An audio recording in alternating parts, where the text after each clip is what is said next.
Hi everyone, welcome back to my channel and welcome to another sit down and chat with me video. Grab your coffee, tea, water like me, and let's talk about metabolism. So metabolism honestly gets a bad rap if we are just sitting down as friends and talking about metabolism. I would assume that the majority of people would say something like, hey, my metabolism is broken. It feels like I've never really lost weight. I've never really plateaued. My weight has just continued to rise as an adult year after year. And I would tell you that this video is for you because today we're going to be defining what metabolism is, the 4 factors that are involved in your metabolic rate, and then we're going to dive into the individual and nuanced perspective about metabolic health, the different medical conditions that can affect your metabolic rate, and we're going to be talking about the always controversial equation for weight loss, the calories in, calories out equation. So please dive in with me and grab all that you need because it's going to be a long conversation. Also, please pay attention to the description box below because I'm going to be including different PubMed articles that I'm referencing throughout this video. All right, let's get started. So first of all, we need to answer the question, what is metabolism? Huge question, but my background is in biochemistry and we answer this question all the time. And our biochemical definition of metabolism is all of the cellular reactions that take place within the body. And then you might tell me, all right, that's great as a nerdy scientist, but what is the actual definition that's relevant for me? I am so glad you asked because chemical reactions really do not help us better understand our weight or better understand our physical body. So this is where it's important to understand the 4 factors that are involved in our metabolism. And to be honest, I think there could be more, but we're going to talk about the 4 factors that are used in calculating metabolic rate. So let's start with that. The first one is your resting metabolic health. This is also called your basal metabolic rate, BMR for short, and this represents the majority of the calories that you burn. Between 60 to 70% is usually what's calculated. Please keep all of these numbers when we're talking about the factors of metabolism with a grain of salt. Like, keep them in mind, but they're not usually the most applicable when we talk about the individual and the nuance of that individual. So with our metabolic rate, our basal metabolic rate, what is this? Our basal metabolic rate is calculated by the number of energy or calories that we burn when we're just resting. We're literally sleeping, existing. That is whatever energy you burn within one day, that's what your basal metabolic rate is. This is going to vastly vary based on your biologic gender, your size, like your overall weight, and then your height. This is going to have a big impact. It's also going to be impacted by how much muscle you have versus how much fat you have on your body, and your bone mass, of course. So keep that in mind. This is why they estimate it's between 60 to 70% of your daily calorie burn, but that could be, that could vary. The second factor involved in your metabolic rate is called your non-exercise activity thermogenesis, also called NEAT for short. So stay with me. This is the energy that your body burns when you're fidgeting, when you're sitting versus standing, or standing versus sitting, when you're walking slowly or pacing. This is not like intentional exercise because that's going to be number 3, is your exercise activity. That's going to be a bigger factor usually than NEAT. But what I think is really interesting, and I will drop this study below, is that there's a study that I read where the variation of NEAT energy burn between individuals could be anywhere from 0 calories to up to 800 calories burned. And if you know anything about calories, really, 800 is a lot. If you're an average person that's eating 2,000 calories a day, 800 is a huge percentage of that. So there's definitely a lot of individual variability when it comes to NEAT. All right, and there's also a lot of individual variability when it comes to exercise activity. So this is estimated as accounting for 10 to 20% of our daily energy expenditure.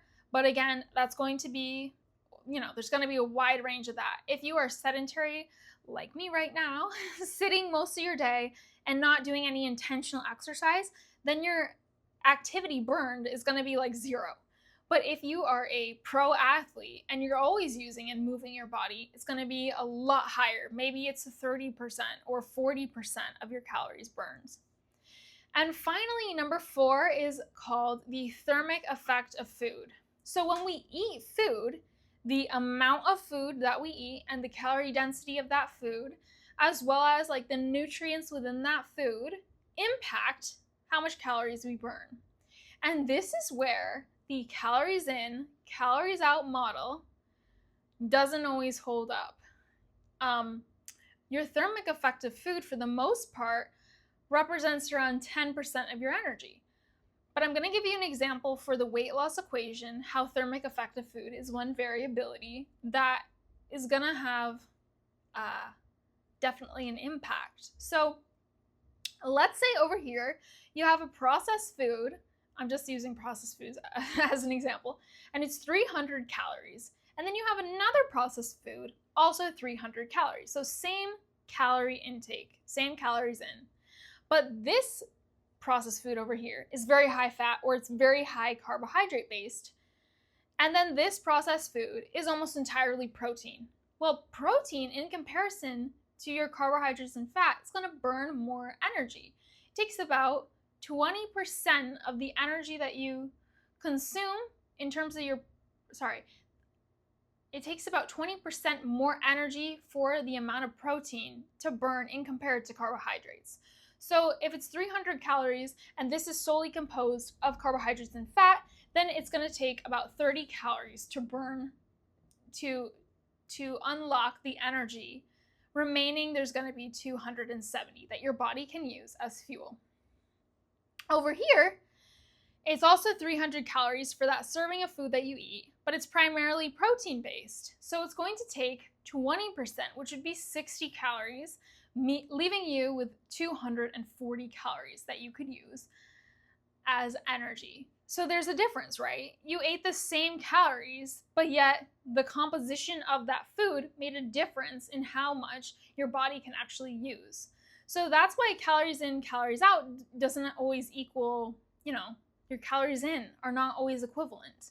Also, there's a difference between processed food and whole foods. There's a lot more digestion that needs to be done with whole foods that contain fiber, water, and a lot more just harder to digest material versus a processed food. It's almost like it's already done some of the digestion for you, especially depending on what the food is. Like a smoothie, it's already like pre-digested calories. All right, so those are the 4 factors, and we're starting to understand the nature of the factors and then the fact that there's individual variability within them. So we're going to just take a quick tangent away from metabolic rate to talk about metabolic health. So within the US, metabolic health, I found a few studies on this topic because metabolic health is a very hot topic within the US, and for good reason, because it's not looking great. There is a very popular study that's been talked a lot about by the company Levels Health and Dr. Casey Means and her brother. And this study was published in 2022 in the American Journal of Cardiology and American College of Cardiology, And this study analyzed over 55,000 Americans' lab results. And they found that only 6.8% of Americans had the optimal metabolic health criteria. 66.8%. That is such a small amount of people. that means that 93.2% of Americans had at least one biomarker of poor metabolic health.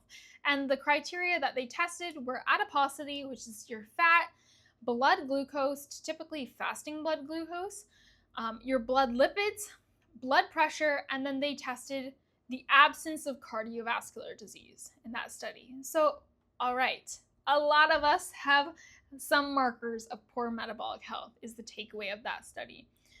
The second study that I found was in 2019. I'm going to butcher this author's name, but I'll spell it here. It's Araujo. This study looked at US adults between the years of 2009 and 2016, and they found that only 12.2% of Americans, met the criteria for optimal metabolic health.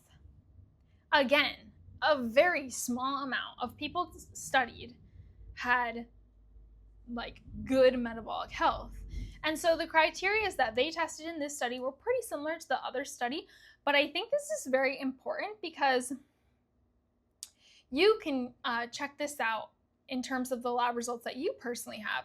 You can compare yourself to these individuals and see where you fall. So for the criteria, they measured waist circumference, and having a waist circumference below 102 centimeters for men or below 88 centimeters for women. Yeah, I'm sorry it's not in inches, my US friends. I don't know. That was considered optimal metabolic health if you had under that number. The second one is fasting glucose. So you want to have under 100 milligrams per deciliter. Just keep in mind, there is some other research that supports that having an even lower fasting blood glucose is better. So I'm not too sure whether these are truly the optimal metabolic health numbers, but seeing that so few people already reached these numbers is a little bit concerning, or maybe a lot concerning. And in addition to the fasting blood glucose under 100 milligrams per deciliter, the HbA1c was needed to be under 5.7%. They also tested blood pressure and wanted it under 120 over 108. Sorry, the blood pressure 120 over 80. And then the triglycerides were under 150 milligrams per deciliter. HDL cholesterol, this is your quote unquote good cholesterol, should be above a 40 in men or a 50 in women. And then finally, they wanted to make sure that none of these individuals were taking medications that lowered these numbers, so not taking medication was considered. All right. The reason that in our discussion of metabolic rate, we also want to consider metabolic health is because metabolic health, how we're doing in our body, is going to impact our metabolic rate and whether ratios or equations like calories in, calories out really work for us. So the next thing we're going to be talking about is a very common issue of insulin resistance. And for women, this can be seen in a common condition called polycystic ovarian syndrome, also called PCOS, and also in type 2 diabetes. That's a lot more common that we talk about insulin resistance and type 2 diabetes. And let's talk about in a person without insulin resistance or with good insulin regulation. Insulin helps to shuttle glucose, which is a form of energy, into your cells that can be used for energy. The only problem is that in individuals who have insulin resistance, your cells are not going to respond to insulin in the same way.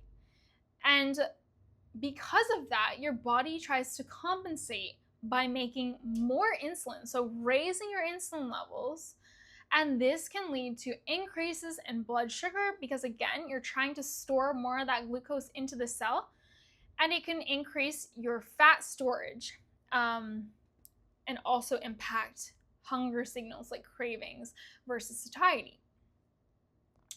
And having PCOS or having insulin resistance, you might have heard of this already, but it can really make weight loss just feel so much harder because not only are you craving more foods and feeling like your body needs that food, but it's also going to kind of shift towards the propensity for growth because insulin is a growth hormone. When we are trying to when we're a bodybuilder and we're going to the gym and we really want to gain mass, we work to modulate insulin and we want to increase insulin because insulin, again, is a main growth hormone.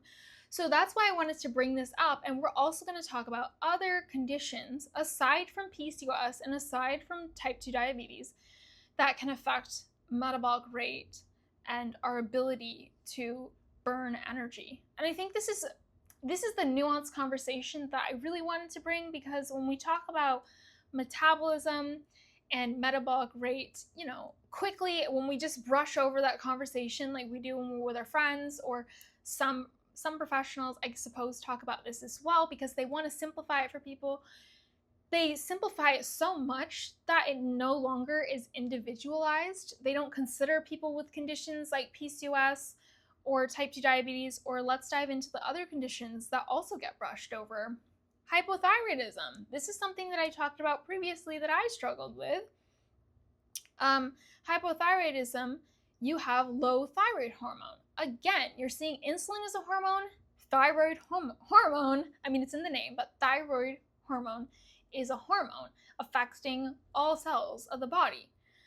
And this is another one that can reduce metabolic rate. Other things, poor sleep can reduce your metabolic rate through ways of insulin resistance and decreasing insulin sensitivity. I will definitely be making a video about sleep and the relationship to metabolic health in the future. Let me know in the comments if you guys want to hear about that. Chronic stress is pretty similar. It does this through increasing our cortisol. Cortisol is another just a top level hormone that really impacts our entire body. And this can impact our appetite. It can impact our fat storage, again, changing the relationship with our metabolic rate. Low muscle mass and aging is another one, and then a sedentary lifestyle.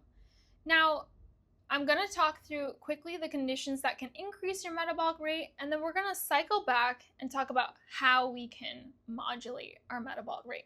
So some conditions that you might have, or you might know somebody who has, that can increase your metabolic rate, meaning that you burn more calories and therefore would need to eat more food in order to maintain your same weight. Here are some conditions. Hyperthyroidism. So it's the reverse of hypothyroidism. In hyperthyroidism, you can feel, your whole body can feel a lot warmer, sort of like you're having a hot flash. You can feel anxious. People often lose weight without trying. This is because their thyroid hormone, which is affecting, again, all the cells in your body, it's thyroid, the purpose of the thyroid is to really modulate our energy and overall metabolism. So again, if you have more thyroid hormone being upregulated, that's hyperthyroidism, you're going to be burning more energy throughout your body. Cystic fibrosis is another one that can cause higher energy demands in the body because it impacts the lungs. A lot of lung conditions can impact our metabolic rate. So the next one we're going to talk about is lung diseases like COPD or pulmonary fibrosis. They impact the lungs, and the lungs are one of our greatest parts of our body for metabolic health. Certain cancers as well can impact and raise metabolic rate. And then, of course, pregnancy and breastfeeding, that's kind of a positive one, typically, that can increase our energy requirements. But I think that's pretty known to a lot of people. So now let's just quickly cycle back to the 4 factors that are involved in metabolic rate, because I kind of jumped over this part, but now that we know what they are, again, let's do a quick recap. So the first one is our basal metabolic rate. This is the energy you burn at rest. The second one is non-exercise activity thermogenesis, also called NEAT. This is the calories that we burn when we're fidgeting or moving very unintentionally, just going through our day, like hand gestures like I'm doing right now. The third one is our exercise activity or physical activity. This is, of course, more of your sports, weight training, just intentional energy that you're doing, canoeing, things like that.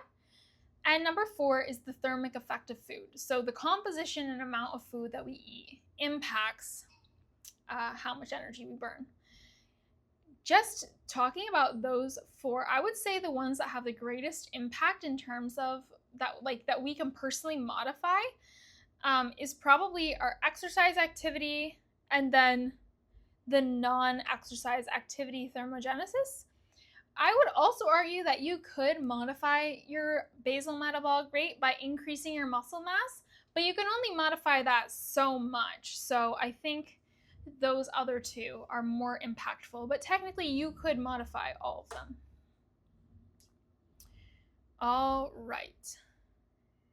Let's talk about what you can do to modify your metabolic rate. So you can support your resting metabolic rate, like I just said, by trying to build and or maintain your lean muscle mass. This is incredibly important, and another reason why people will say as they're aging or after menopause that they feel like their metabolism no longer exists. Aging, yes, it does reduce your metabolic rate, but the way that we can blunt that is by putting on lean muscle mass, or at least by maintaining it. So for the most part, our peak bone mass and our peak muscle mass is reached by age 30. But we can really support both of those factors through strength training. It doesn't need to be like an intense, 6 days a week program. It can be something that you do 30 minutes a day, 3 days a week, and you go in and you work on, I would say if you have less time, you should work on your bigger muscle groups, like your glutes, your hamstrings and quads, like your lower body primarily. But in general, for maintaining more functional abilities, you should train your whole body if you can. By increasing our muscle mass, we're very much increasing our metabolic rate. And I think that within the past, 10 years probably, or especially since the 90s, I feel like it was more focused on endurance training, like the 90s and the 2000s. Now there's a lot more focus on women getting in the gym, like let's go girls, let's train and really prioritize trying to support our body long term and reduce the ability for fractures and falls really impacting our health in our future, and support our metabolic rate long term and our metabolic health as well. All right, you can also work on boosting your NEAT, which again is your non-exercise activity thermogenesis, and you can do this by walking. You could try standing as opposed to sitting. You could fidget more. Just moving more consistently throughout the day is a great way to increase your NEAT. And again, as I said, this can have a huge variation in how many extra calories you're able to burn throughout the day. And I think it's an important one to notice, because when you start to drop the calorie intake that you take in a day, I feel like that was a little bit repetitive. When you calorie restrict or diet, you are reducing the calories that you're eating. And what you might notice, and there is research on this, is that you might compensate, your body might compensate by reducing the extra movements that you do throughout the day. So maybe your body just wants to adapt and preserve the energy that it has. So you might need to be more conscious about increasing your NEAT as well. Number 3 that you can work on to support your metabolic rate is by exercising consistently. We already talked about strength training, but you can also do cardio, and this will be more modifying the physical activity as opposed to your basal metabolic rate, where like by modifying your basal metabolic rate, you're increasing your muscle mass. Endurance training is also very important, even though we're talking about how everybody in general should be going to the gym and trying to lift weights to support their muscle mass and their bone mass. It's also really important to train your heart and the rest of your body. Improves blood flow and overall circulation by doing some endurance training. So get out for a walk, see the sun, go for a run or a jog, or just do something out and about that you'd like to do. All right, number 4 is to prioritize protein. So this is impacting the thermic effect of food. As we said, more protein-rich foods, is going to help to support, to increase how many calories you burn in a meal. It's also very important to intake protein to help support our muscle building, which we are also working on. Finally, a few other ones is to address your sleep. If you're sleeping less than 7 hours a night, I know that everybody has some variation, But in general, really try to avoid those like night shifts. If you work night shifts, really try to avoid that because it has a huge impact on your metabolic health. And then aim for 7 to 8 hours of 7 to 8 hours, 7 to 9 hours of sleep if possible per night. All right. Finally, if you have any underlying medical conditions, I would seek a medical professional or your family doctor and really try to address those conditions because it might be what's holding you back from just better knowing what's going on in your body and the calories in, calories out equation, like we were talking about before. So, in summary, your metabolism isn't broken. In fact, there are different factors that are involved in metabolism that we can modify through the steps that we just talked about, as well as there might be a medical condition that's underlying for you that needs to be addressed in order to make it a lot easier for you to lose or maintain your weight or gain weight if that's your goal as well. Thank you guys so much for staying tuned into this video today. Please drop your comments, questions below. I would love to continue this conversation. If you have any video ideas of what you'd like me to make next, or if you want me to expand on this conversation of metabolism, please just drop in the comments. Also check out the description box for the different references that I mentioned, and enjoy the rest of your day, guys. Thank you again for tuning in. I'll see you in the next video. Bye, guys.